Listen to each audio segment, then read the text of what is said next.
Muy bien, pues hoy seguimos con el segundo tema de nuestra serie. ¿Cómo se llama nuestra serie?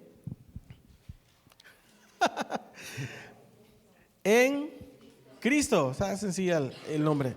En Cristo. Hace 8 días vimos solo los primeros 2 versículos de Efesios capítulo 1, porque leímos Hechos, todo el contexto de qué es la ciudad de Éfeso. Vimos que había mucha brujería, una ciudad muy próspera y todo, y que hubo un avivamiento en Éfeso, y cómo el apóstol Pablo estuvo ahí predicando y todo eso. Y esta carta de los Efesios son 6 capítulos. Les había mencionado que los primeros 3 capítulos, de hecho, son doctrina. El 1, 2 y 3. El 4, 5 y 6 es practicidad, es la vida práctica. Si lo podemos decir de otra manera, los primeros 3 capítulos nos enseñan qué es lo que somos en Cristo y las riquezas que tenemos en Cristo, y del 4 al 6 nos enseña cómo deberíamos vivir como cristianos a la luz de esas riquezas. De otra manera también puede ser que del 1 al 3 se nos enseña la nueva vida que tenemos en Cristo, y del 4 al 6 cómo debemos vivir esa vida.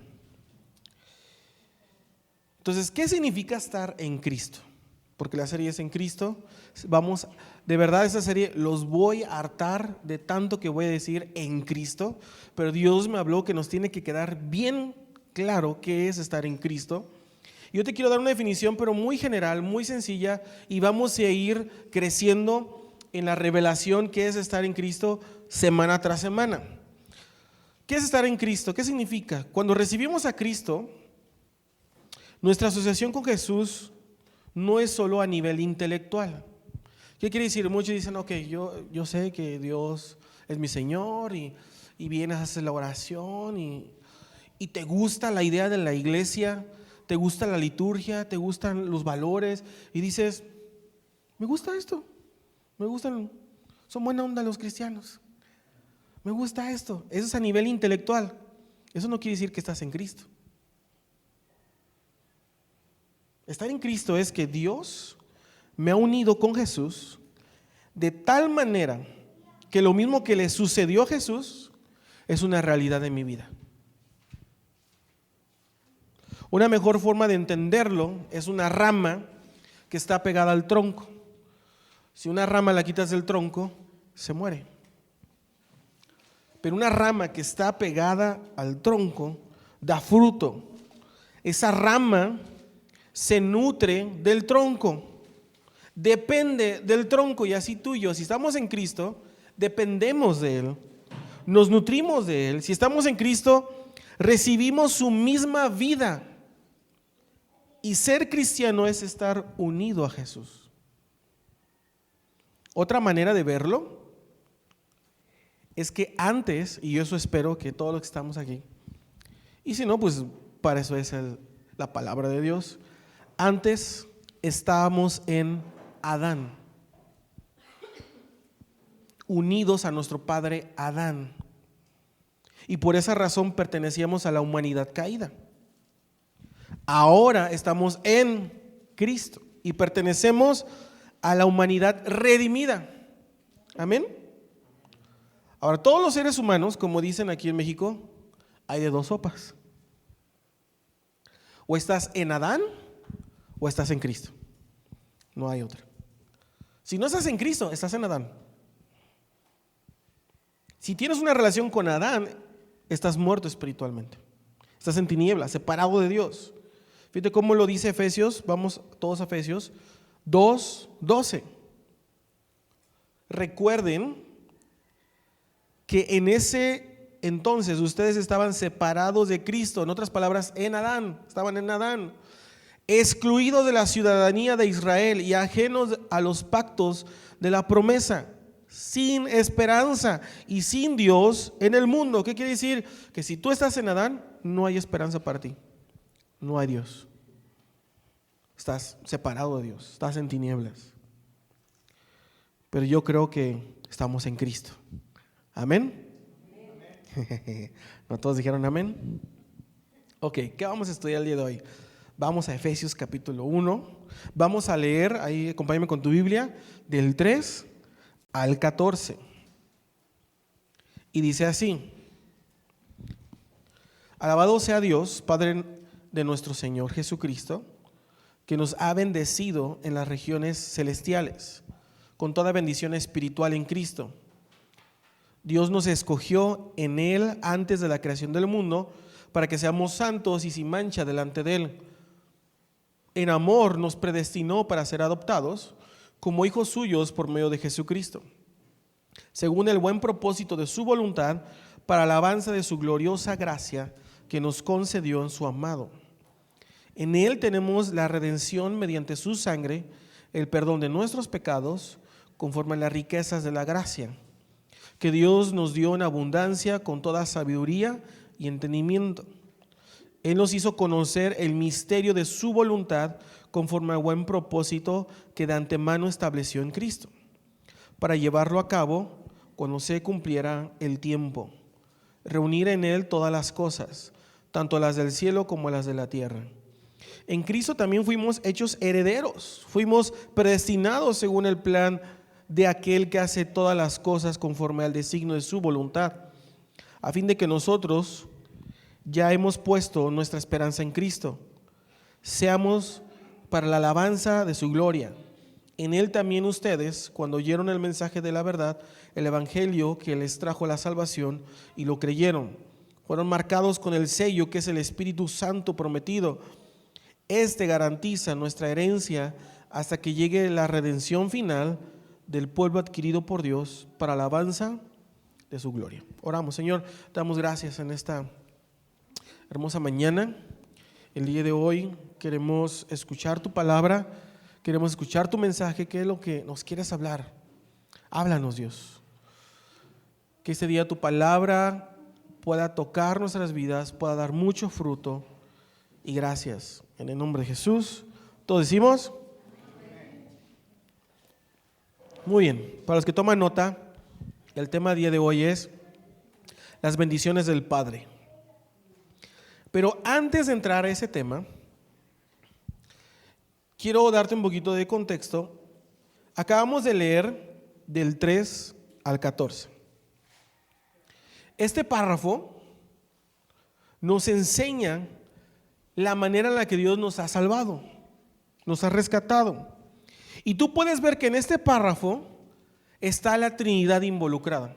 Vas a ver al Padre, vas a ver al Hijo y vas a ver al Espíritu Santo, ¿sí o no? Lo acabamos de leer. Lo podemos ver de esta manera. El Padre es el que nos ha bendecido con toda clase de bendición. El Hijo nos ha rescatado y el Espíritu Santo aplica la salvación a los creyentes. Es lo que yo veo en este párrafo. Otra manera de decirlo: el Padre elige, el Hijo redime y el Espíritu Santo nos sella. Y tú lo puedes ver. Entonces vamos a ir verso por verso. Verso 3. Alabado sea Dios, Padre de nuestro Señor Jesucristo, que nos ha bendecido en las regiones celestiales con toda bendición espiritual en Cristo. ¿Por qué el apóstol Pablo no dice bendiciones espirituales y materiales? ¿Acaso será que Dios no nos quiere bendecir materialmente?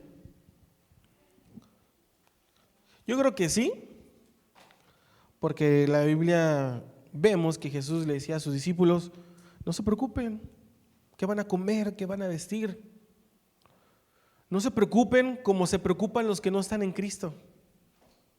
Ellos sí no tienen esperanza, ellos sí se preocupan. Ustedes no.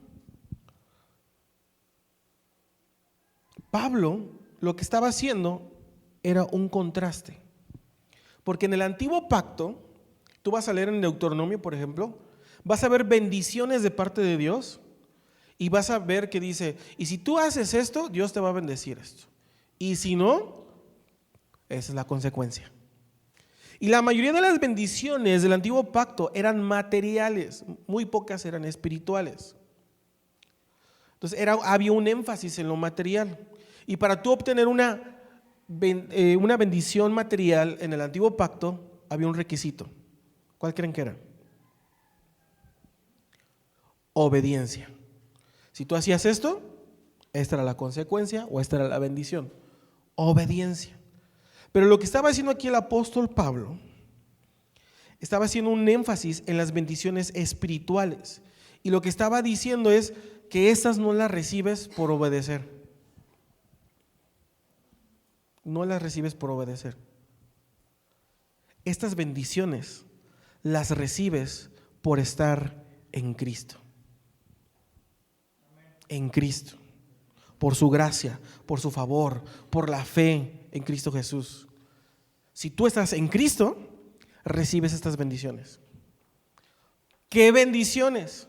Bueno, del 3 al 14 vemos muchas bendiciones. Vemos las bendiciones del Padre, vemos las bendiciones del Hijo y vemos las bendiciones del Espíritu Santo. Y mi propósito era que hoy nada más tuviéramos una prédica del 3 al 14, que viéramos las bendiciones del Padre, del Hijo y del Espíritu Santo, pero cuando me quedé en las bendiciones del Padre dije, híjole, ya esto es mucho, es algo hermoso, precioso, pues yo creo que va a ser una prédica por cada una. Ahora, ¿a qué se refiere el apóstol Pablo? Bendiciones de las regiones celestiales, ¿no? En la época que escribió esta carta, las personas creían que los cielos eran las esferas de los poderes celestiales. Ellos no veían el cielo como tú y yo, el cielo es este, y ahí pasa el avión, y ahí grabamos a los ovnis, ¿verdad? No, ellos creían que los cielos eran las esferas de los poderes celestiales. Ellos creían que en el cielo operaban todas las fuerzas cósmicas. Entonces Pablo da a entender que Cristo es el Rey aún de la esfera espiritual. Y si tú te adelantas un poquitito, en Efesios 2:6, vamos allá a leerlo, dice: y en unión con Cristo Jesús, Dios nos resucitó y nos hizo sentar con Él en las regiones celestiales. ¿Nunca has preguntado qué significa sentarme en las regiones celestiales? Porque aquí tú y yo estamos sentados, pero pues en esa silla, ¿va? Uniéndolo un poquito con lo que estoy comentando, sentarse en las regiones celestiales significa esto: que los cristianos no solo tenemos nuestra vida aquí en la tierra, sino que nuestro poder, nuestra ética, nuestra moral, nuestros valores derivan de la esfera espiritual. Eso es lo que significa. En otras palabras, los cristianos vivimos en esta tierra, pero actuamos en el poder del reino de Dios. Amén. Vivimos en esta tierra, pero vivimos como ciudadanos del cielo. Aunque estamos en este mundo, tú y yo debemos de vivir como ciudadanos del cielo. Ahora, ¿qué clase de bendiciones? Las bendiciones del Padre, del Hijo, del Espíritu Santo. Pero hoy solamente vamos a ver las bendiciones del Padre, porque de verdad cuando estaba estudiando esto dije, híjole, espero que podamos agarrar bien esto, porque vas a ser libre de muchas cosas. A mí me ayudó muchísimo. Entonces, ¿dónde están las bendiciones del Padre? Pues del verso número 4 al número 6. Solo eso vamos a estudiar al día de hoy. Para eso nos va a dar tiempo. Del 4 al 6. Y por si lo quieres encerrar, esas son las bendiciones del Padre. Ahora vayan a su Biblia. ¿Cuál deducen ustedes que será la primera bendición del Padre?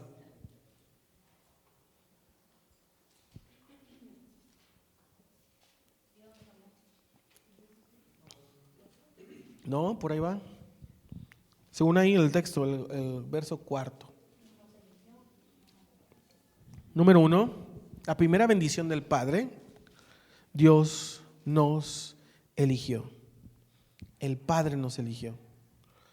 De verdad vamos a ver conceptos en esta carta como que muy sencillos, parecen muy sencillos, pero quiero que lo veamos, que veamos verdaderamente la profundidad. Porque ¿cuántas veces has escuchado en una predicación hasta un pastor, hasta un apóstol, Dios nos ha escogido y todos, amén, gloria a Dios, y ya? Pero ¿Cuántos hemos profundizado qué significa eso? Yo creo que muy pocas veces. Y cuando empecé a profundizar, de verdad, tus ojos son abiertos. Entonces dice, Dios nos escogió en Él antes de la creación del mundo para que vivamos en santidad y sin mancha delante de Él. Entonces el primer regalo del Padre es el regalo de la elección. Dios nos eligió. Pregunta, hay que hacernos preguntas cada vez que leemos un versículo si queremos profundizar. ¿Cuándo nos eligió? Ahí lo dice. Desde antes de la fundación del mundo. ¿Para qué nos eligió? Ahí viene. Para que vivamos en santidad y sin mancha. ¿Qué significa que Dios nos eligió antes de la fundación del mundo? Eso es hermoso y precioso. Eso significa que antes de que Él creara los cielos y la tierra con su palabra, Él tuvo un pensamiento acerca de ti y acerca de mí. Él pensó en ti, Él pensó en mí. Él no solo pensó en eso, pensó en cuál iba a ser tu llamado, tu propósito, pero no solo pensó eso. Él ya había determinado qué iba a hacer con nosotros. ¿Y a qué me refiero? A cómo nos iba a rescatar por medio del sacrificio de Jesús. Antes. Todo esto lo planeó desde un principio. Dios determinó salvarnos y rescatarnos por medio de Jesús. ¿Qué significa esto? Que la salvación no es de origen humano. La salvación es de origen divino. ¿Qué significa esto? Que no fue tu decisión, mi decisión, y que tampoco fue tu opción. No fue tu decisión ni tu opción. Y yo sé que algunos van a decir, a ver, pastor, entonces, ¿cómo yo no puedo decidir recibir a Cristo? Sí, claro que sí, pero lo puedes hacer o lo pudiste hacer porque Él de antemano decidió salvarte. Porque si no hubiera decidido salvarte, ¿cómo ibas a recibir a Cristo? Y los veo como pensando, está bueno, ahorita todavía ni llegamos en la predestinación. Estamos. Les dije que iba a ser, es que los 3 capítulos son mucha doctrina, vamos a ir poco a poco.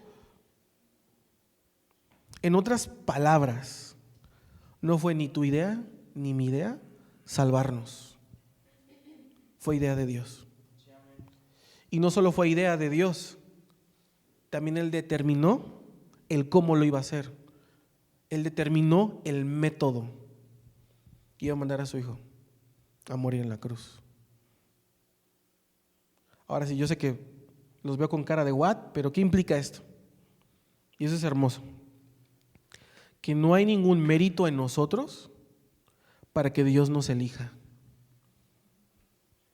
¿Por qué? Porque ya te eligió antes de la fundación del mundo. Todavía no habías nacido. ¿Qué mérito ibas a tener? Ninguno. Entonces no hubo ningún mérito para poderte elegir. Pero tampoco había desmérito porque no habíamos nacido. Aunque Dios ya sabía que ibas a pecar. Y aún así te eligió.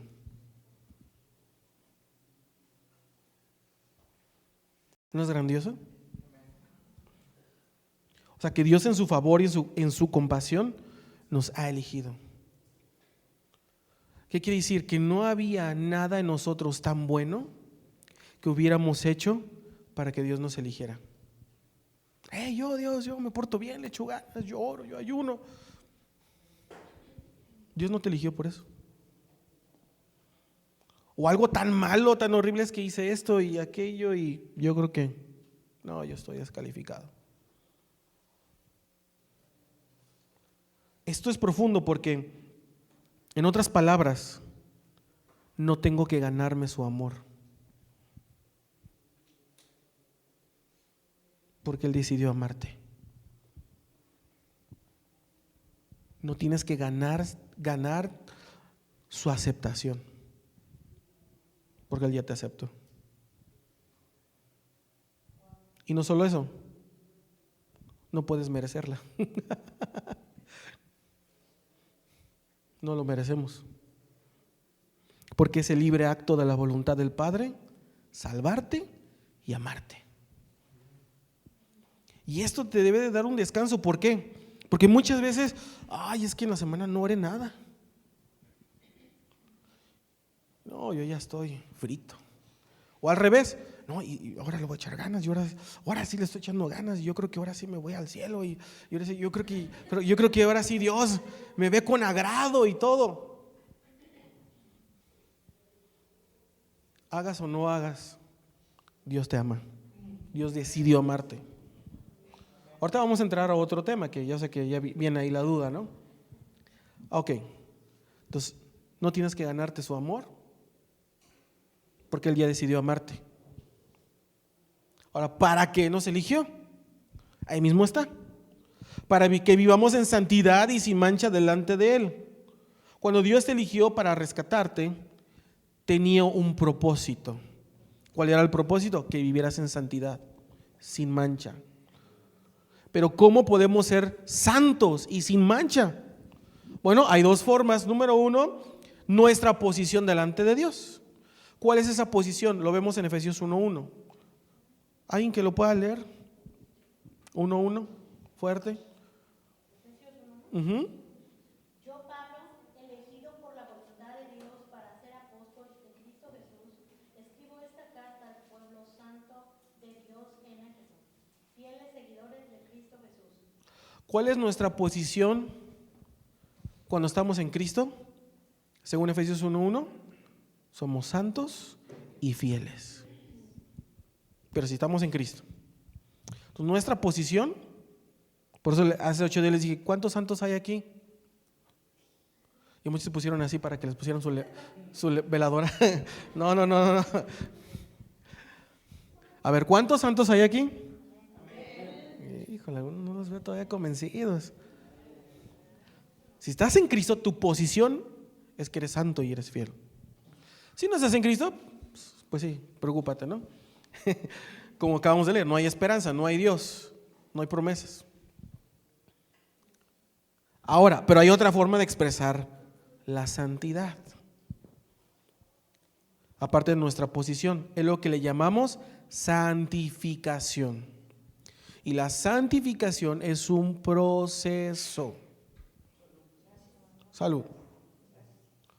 Cuando estamos, la Biblia dice, sean santos como yo soy santo. ¿Qué es ser santo como Dios es santo? ¿No te has preguntado? Porque no hay una como lista. Sí hay una lista de liderazgo, de obispado, pero no hay una lista, ¿qué es ser santo como Dios es santo? Y ahí está toda la lista, ¿no? Obvio, sí podemos buscar cosas en la Biblia, pero lo más sencillo o lo más práctico es, mira a Jesús. Mira a Jesús. ¿Qué significa? ¿Quieres saber cómo es santo, cómo Dios es santo? Esa santidad está personificada en Jesús. Entonces, ¿qué tanto me parezco a Jesús? Ese es el proceso. Esa es la santificación. Ser como Cristo es ser santo como Dios es santo.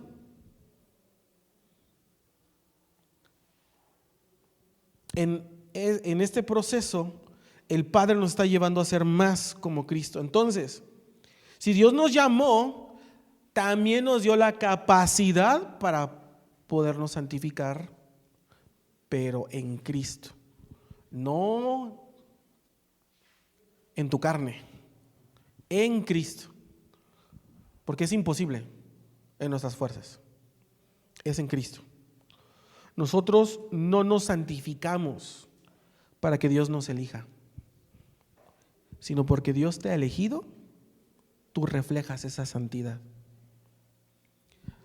Lo vimos hace 15 días, el apóstol Arismendi había comentado que el mono come bananas,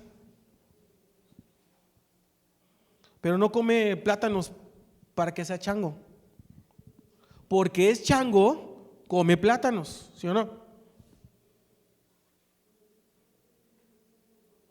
Tú no oras, tú no ayunas, tú no vienes a la iglesia para ser cristiano. Porque eres cristiano, porque estás en Cristo, oras, ayunas, te congregas. Totalmente diferente. Es al revés volteado, como dicen por ahí. Porque muchos pensamos, no, pues voy a echarle ganas, y en tu esfuerzo, y a veces nuestro esfuerzo, híjole. Y pensamos que así somos más cristianos. No, porque estás en Cristo, lo haces.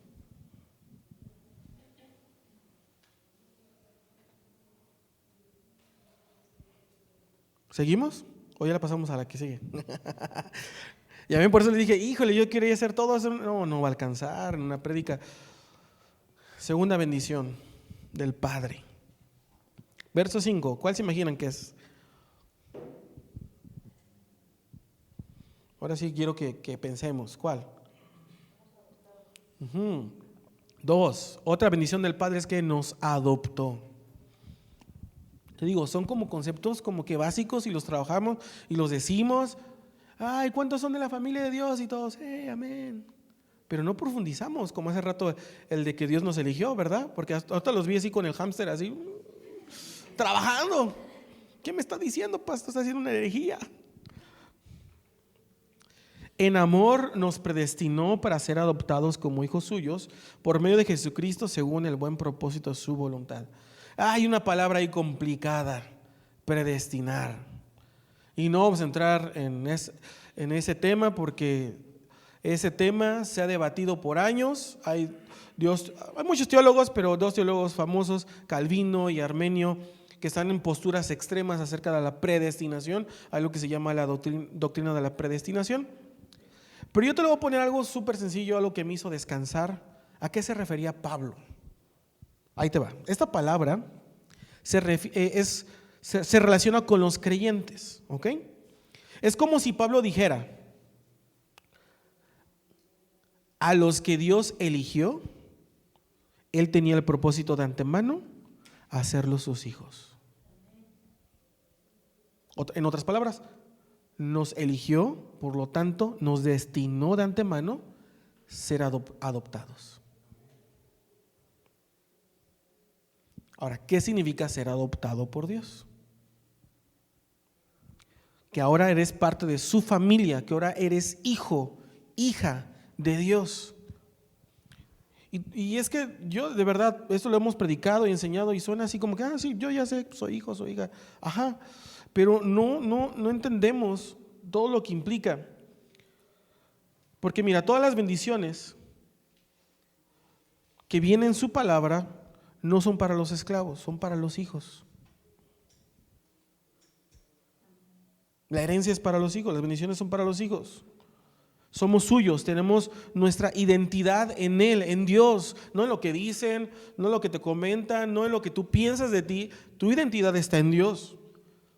Y escucha esto, Él pudo habernos perdonado y no adoptarnos como sus hijos. No hubiera pasado nada, pues Él es Dios, o sea, te perdonó, te rescató y ya, se pudo haber quedado así. Pero no, o sea, Él fue más allá, no solo determinó salvarte, amarte, rescatarte, sino Él determinó y destinó adoptarte. Quiero que seas de mi familia, quiero que seas mi hijo, quiero, no solo eso, que tú seas heredero, coheredero con Cristo, que puedas recibir todas estas bendiciones.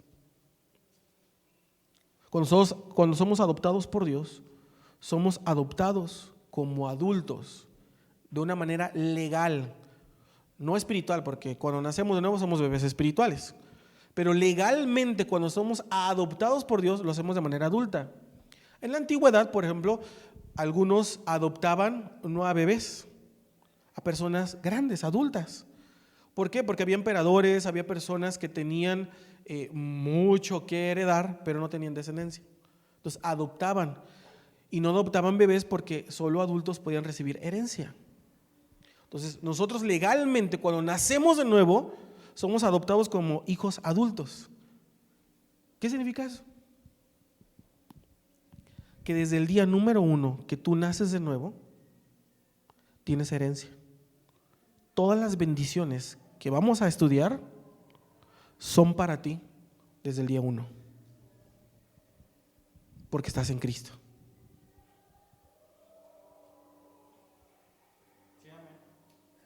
No tienes que hacer nada para recibirlas, solo tienes que estar en Cristo. De manera que todos tenemos acceso a estas bendiciones del día 1. Número 3, tercera bendición. Lo vemos en el verso 6. Para alabanza de su gloriosa gracia que nos concedió en su amado. Yo estoy leyendo en NBI, dice concedió, pero me gusta más como lo dice la Reina Valera. ¿Cómo dice Reina Valera? No, pero en vez de conceder, nos aceptó. Bueno, nos hizo aceptos. Entonces, número 3, nos aceptó. Número 1, nos eligió. Número 2, nos adoptó. Número 3, nos aceptó. ¿Cuál es la base para que Él te acepte? ¿Qué es lo que tú tienes que hacer para que Él te acepte?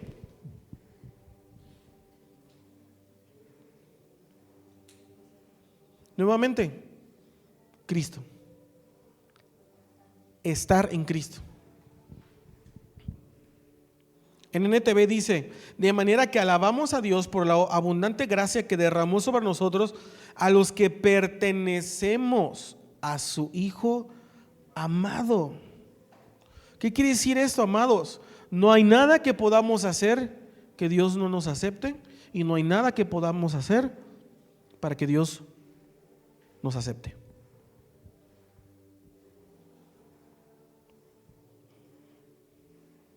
Él te acepta en base a Cristo. Ya sé que algunos, aquí es la primera duda que yo creo que vino, yo sé que algunos van a decir, entonces puedo hacer lo que yo quiera. Si ya me escogió, ya me aceptó, tal como soy, Señor. Entonces puedo vivir como sea.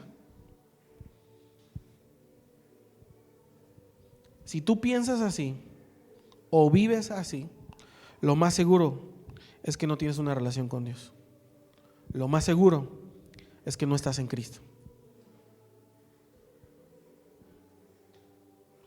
Porque una persona que está en Cristo depende de Él y ya no puede vivir la misma clase de vida que vivía. Tiene que vivir ahora la vida de Cristo. Está conectado con el tronco, con la fuente de vida, depende de Cristo. No puedes vivir igual. Así que ya no puedes pensar, bueno, puedo hacer lo que sea.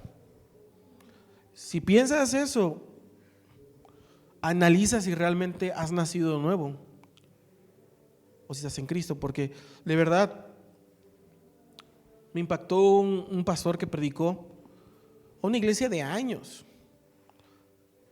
¿Y hoy qué va a predicar, pastor? Un pastor invitado. Pues voy a predicar qué significa nacer de nuevo. Y predicó sobre qué es nacer de nuevo.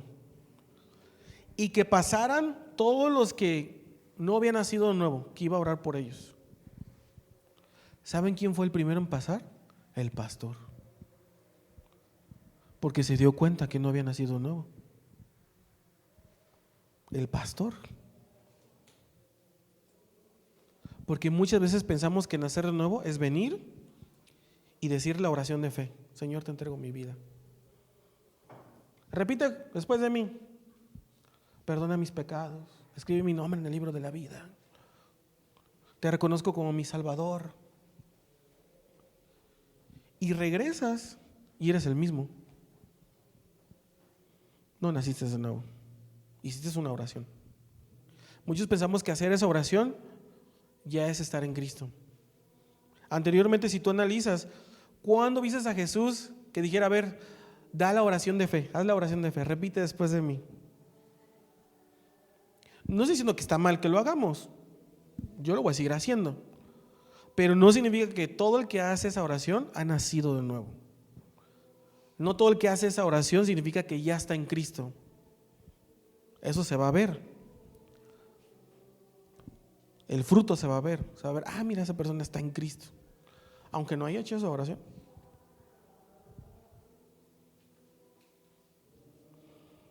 Yo creo que los veo muy desanimados hoy.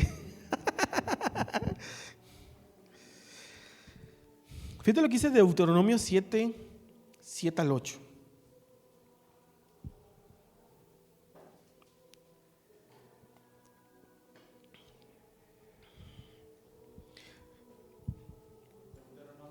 De 7 al 8. Dice: el Señor no te dio su amor, ni te eligió. Fíjate, no te dio su amor, ni te eligió, porque eres una nación más numerosa que las otras naciones. Le está hablando a la nación de Israel. Pues era la más pequeña de todas. Más bien, fue sencillamente porque el Señor te ama y estaba cumpliendo el juramento que les había hecho a tus antepasados. Por eso te rescató con mano poderosa de la esclavitud y de la mano opresiva del faraón, del rey de Egipto. Aquí le está diciendo a su pueblo: no te escogí porque eras una nación bien padre, y bien grande, y bien poderosa. De hecho, si vamos a eso, era la más débil y la más chiquita. No te di mi amor ni te elegí por eso. Dice el 8, más bien fue sencillamente porque el Señor te ama y estaba cumpliendo el juramento. Entonces Dios decidió amarte, salvarte, rescatarte, porque Él te ama. Amén. Entonces, ¿cuáles son las bendiciones del Padre, amados? Ya las vimos, son 3. El Padre nos eligió y nos aceptó. Ahora, si ya nos cayó el 20 sobre esto, ¿cómo respondemos? En el verso 6 lo vamos a leer: para alabanza de su gloriosa gracia que nos concedió en su amado. ¿Sabes cómo podemos responder? Alabando, adorando a Dios. Que tú y yo podamos decir: papá, wow, mis ojos han sido abiertos de que me amas, que me has escogido, que me has aceptado, que me has adoptado, me has hecho parte de tu familia. No tengo más que decir que gracias, Dios, te adoro, te exalto. Hubo una señora que se acercó a un pastor y le dijo: ¿por qué la Biblia dice que aborreció a uno y amó a otro? ¿Saben de quién me refiero? ¿A quién me refiero? ¿A Esaú? ¿Y a quién? ¿A quién? ¿Esaú y a quién? Su hermano. Con J. Jacob. Dice la Biblia que desde el vientre había aborrecido a uno y había amado a otro. Y le preguntó al pastor: oye, ¿cómo es que Dios aborrece a uno? Todavía no ni nace y ama a otro. ¿Por qué aborrece? ¿Y saben qué le dijo el pastor a esta persona? Y me impactó lo que le dijo, porque eso me hizo pensar: a mí no me preocupa que Dios aborrezca a alguien. A mí lo que me inquieta, porque decida amar a alguien.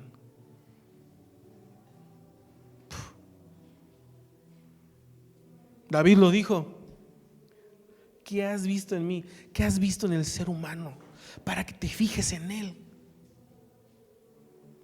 Pero él decidió que tú y yo fuéramos el objeto de su amor. Es por su gracia, es por su favor, es por su misericordia que nos ama, y es algo increíble. Eso es lo inquietante. ¿Por qué decidió amarnos a nosotros? Si no hay nada que podamos decir, pues hago esto y aquello para que me ame. Eso nos debe de caer el 20 y decir: te alabo y te adoro. Gracias por amarme. Gracias por aceptarme. Gracias por serme parte de tu familia.